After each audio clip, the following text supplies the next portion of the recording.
A long time ago in Umudike, there lived an orphan called Aku who lived alone in her hut.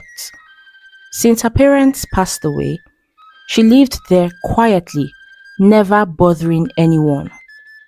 But as she began to grow into a woman, her uncles, who never cared for her after her parents' death, decided it was time for her to get married because they were eager to share the bride price they would receive from her suitor.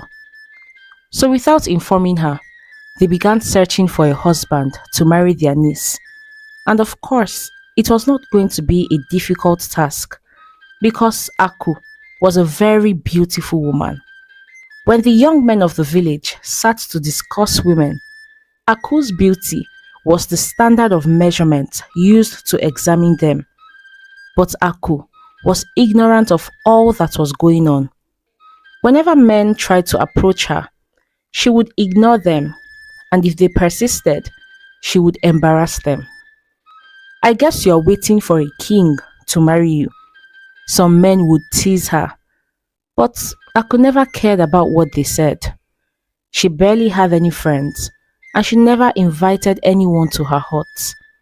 The ladies in the village always thought of her as proud. They concluded that her beauty had gotten into her head. The only person Aku gave access to her life was Ifoma. Ifoma was her neighbor in the market where Aku sold foodstuff. But no matter how friendly they were, their conversations never left the borders of the market. Weeks passed, and Aku's uncles called her for a meeting. They wanted to discuss their choice of husband with her. We have patiently waited for you to bring a husband, but you have failed to do so. Therefore, we have taken it upon ourselves to find one for you, one of them said.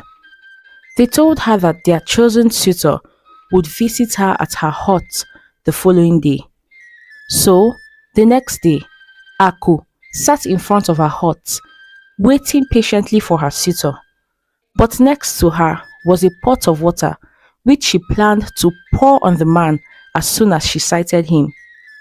When the man began approaching the hut, Aku grabbed the pot, ran towards him and flung the water on the man's body.